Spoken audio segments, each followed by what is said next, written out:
Arthur's Thanksgiving by Marc Brown. An Arthur adventure.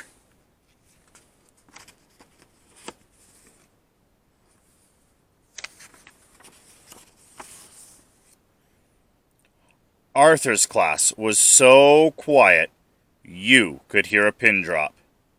Mr. Ratburn was about to announce the director for the Thanksgiving play, The Big Turkey Hunt. Arthur chewed his pencil. "I hope he picks me," whispered Francine. They all held their breath.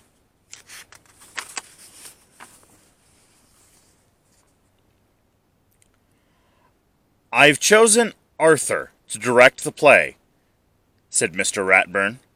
He handed Arthur the script. "Me? The director?" said Arthur. "Oh, no," grumbled Francine. "This is going to be a disaster."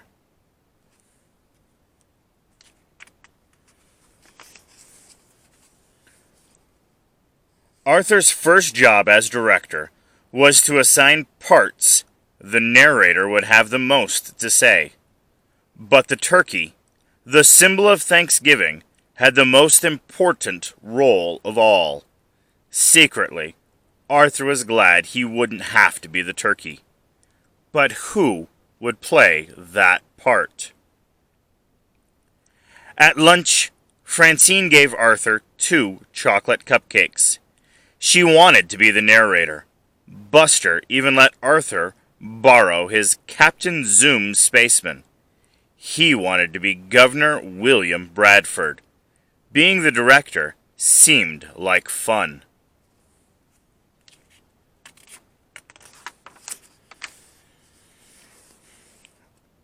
Arthur thought Francine would make a good turkey. "Never," said Francine. "I want to be the narrator. Besides, I have the loudest voice." No doubt about that. Francine would be the narrator. Arthur showed Muffy a drawing of the turkey costume. "Lots of feathers," said Arthur. "It's a very glamorous role." "Yuck!" "Vomitorious," squealed Muffy. "I should be the Indian princess. I have real braids." "Brian, I saved the most intelligent part for you," explained Arthur. "No way will I be the turkey," answered the Brian. "I'll be the Indian chief." "Buster, you're my best friend," began Arthur. "The part is real easy, only 1 line, and it's the best in the play." "I want to be Governor Bradford," said Buster. Arthur was so desperate that he asked Binky Barnes. "The turkey is a strong and powerful animal," argued Arthur. "Yeah, without saying a word, it can make you look like a fool in front of the entire school," said Binky. The play was only 6 days away. Where would Arthur find a turkey?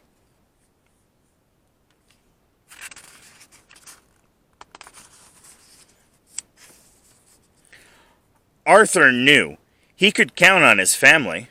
"I'd love to be the turkey," said his father, "but I have a dentist appointment that I don't want to miss." "The world is full of turkeys," joked his mother. "You should be able to find one." "I wouldn't be caught dead in that outfit," said his sister D.W.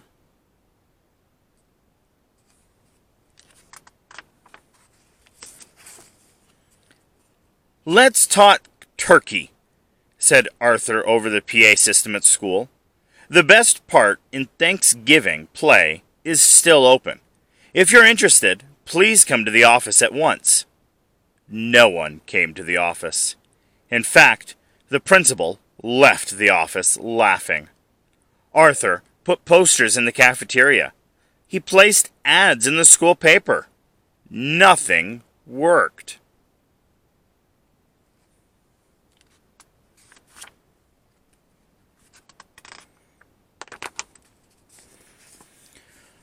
Arthur had other problems, too. Muffy complained about everything. I should be the narrator. My parents are paying for the cast party, she whined. Francine would not take off her movie star glasses. They're good luck, she explained, but she was having a hard time seeing what she was doing. Buster couldn't remember his lines. In 1620, he recited, we sailed to America on the Cauliflower.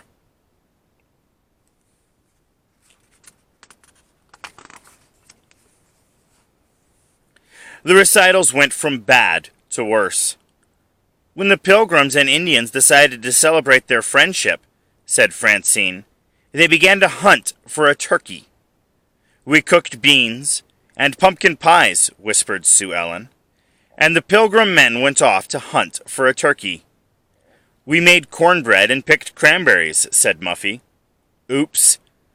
And the Indian braves went on their way for the turkey hunt. Then it was time for Francine to present the turkey. When the Indians and Pilgrims finally found a turkey, she began, there was great rejoicing. Today, when we think of Thanksgiving, we think of turkey. She glared at Arthur. Don't worry, Arthur promised. I told you I'd find a turkey in time.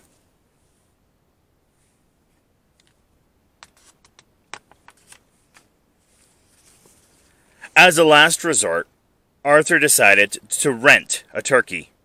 But that wasn't such a good idea. If you don't get a turkey by tomorrow's performance, said Francine, I quit. Everyone agreed. No turkey, no play.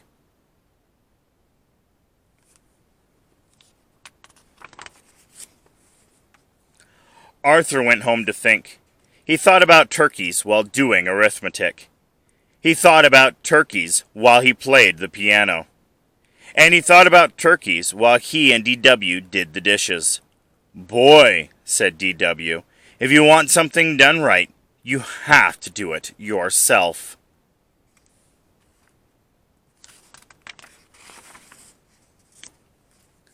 The next morning, Francine, Muffy, and Buster stood before Arthur. They weren't taking any chances.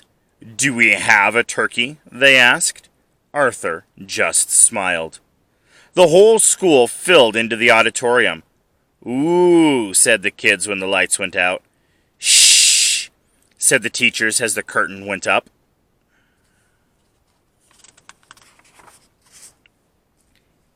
In 1620, we sailed to America on the Mayflower, recited Buster proudly. Phew, said Arthur. The play continued smoothly. Muffy didn't drop the cranberries. The Brian had his costume on correctly. Sue Ellen said her lines in a loud, clear voice, and Francine had even taken off her movie star glasses. Then it came time for Francine's big speech. She crossed her fingers and began. When the Indians and Pilgrims finally found a turkey, there was great rejoicing. Today, when we think of Thanksgiving, we think of turkey. There was a lot of fumbling behind the curtain. Arthur took a deep breath.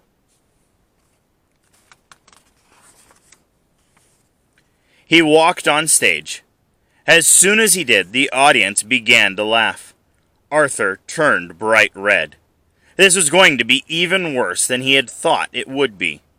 The turkey, Arthur began, is a symbol of togetherness and thanksgiving, said a chorus of voices behind him. And Arthur turned around and smiled. I guess Mom was right. The world is full of turkeys. Okay, turkeys, all together now. Let's hear that last line loud and clear. Happy Thanksgiving!